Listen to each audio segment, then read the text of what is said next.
Redmi is now a Xiaomi sub-brand and they are having their first launch in India today. One of the phones they're launching happens to be the Redmi Note 7, which I did get my hands on a little while back.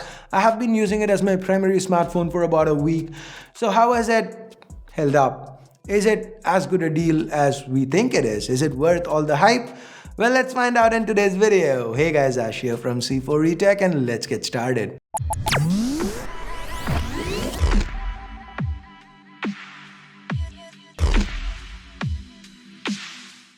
If you do end up liking this video, please don't forget to turn on notifications by hitting that bell icon. Build has usually not been a Redmi strong point, but with the Redmi Note 7 that's changed. The Note 7 is easy on the eyes. That glass front and back helps set it apart from the rest of the phones in this segment.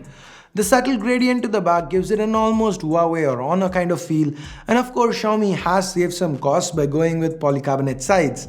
That, while not optimal, can't really be called a negative given the price segment.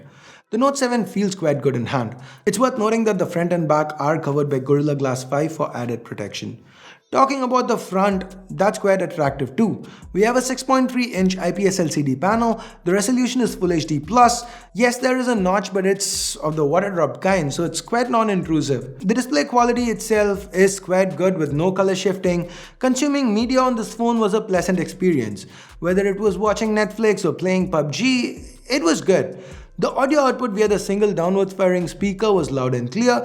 The headphone jack's present here and the output via that was quite good too. Talking about PUBG, let's talk performance. The Redmi Note 7 is powered by the Snapdragon 660 chip. Now this is the full-fledged 660 with 3, 4 or 6 gigs of RAM to go along with 32 or 64 gigs of storage. There is also a hybrid slot for memory expansion via microSD. Do note that the 660 here is not the underclocked version and the Adreno 512 GPU inside fares extremely well. I didn't face any frame drops and for the most part, any game we threw at it ran well. With day-to-day usage, we've got MIUI 10 built on top of Android 9 Pie here and the phone felt super snappy. The fingerprint scanner to the back was fast and accurate, face unlock is present and accounted for, and the ads, they are gonna be an issue, but if you can look past it, whether it's gestures, whether it's split screen, it all felt really fast and fluid. You could say it almost feels like flagship performance. I never really felt like I was using a budget phone, not once in almost a week. I also like how Xiaomi's continued to include an IR blaster here, so if you want to quickly control your TV or air conditioner, you can. What I'm happy to see Xiaomi not continue is that micro USB port. Finally, they've upgraded the Note series to USB Type-C. By the way, the Note 7 supports Quick Charge 4, but there's only a 10-watt charger included in the box. Talking about the battery, we have a 4000 mAh battery here, and the battery life was excellent. I was easily able to get through a day and a half on a full charge, even with moderate to heavy use, meaning an hour or two of streaming videos, lots of music via Bluetooth, 30 minutes or so of gaming, lots of camera use, all with a bunch of social media apps pushing notifications, along with a few hours of calls. And talking about calls, call quality was excellent, no issues with cell reception. Now, one of the biggest selling points of the Redmi Note 7 has gotta be its cameras. We get a primary 48 megapixel sensor. Now this is the ISOCELL GM1 from Samsung and it's paired with the f1.8 lens. The secondary sensor is a 5 megapixel depth sensor. I've spoken a lot about this camera in the past, but if somehow you've missed all that, this basically shoots 12 megapixel shots and can theoretically interpolate to 48 megapixels to provide more detail. And as you can see, this actually works in practice. Under good light, the Note 7 does take crisp and clear images. The colors are mostly on point with some exceptions. The f1.8 lens makes for some shallow depth of field shots and the performance is good. Under low light, the Note 7 continues to impress.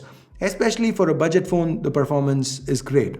There is a dedicated low light mode that Xiaomi's included. This uses multi-frame noise reduction to get much better low light shots. Now the low light performance was good to begin with, given the 1.6 micron sized pixels and the wide f1.8 lens, and the night mode just improves it a lot. It is worth noting that Redmi has Camera 2 API enabled on the Note 7. This means Gcam and night sight work, taking low light to a whole new level.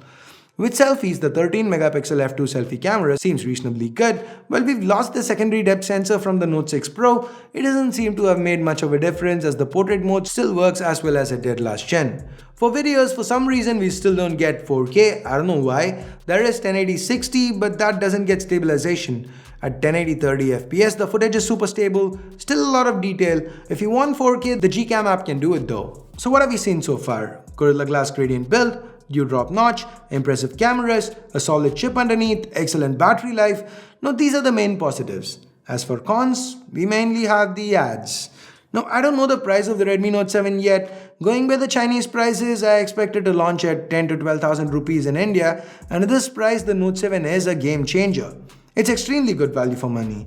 After a few unimpressive launches, Xiaomi with the Redmi sub-brand seems to be back in full flow. Let's just hope they keep the pricing honest, as they like to claim. So there you go, my 2 cents on the Redmi Note 7. What do you think? Is it worth the hype? Let me know in the comments down below. Also, let me know if you'd like to see any other videos on the Note 7. Do you want it compared with anything else? The Realme 3, the Galaxy M30? Again, let me know in the comments below. I guess that's it. Share this video with friends and family if you can. Thumbs up, thumbs down based on whatever you felt about it. Subscribe, turn on notifications by hitting that bell icon. And that's it. Thanks a lot for watching. Till next time, my name's Ash. You've been watching C4 Retech. And I'm signing off for now. You guys have a great day. Bye-bye.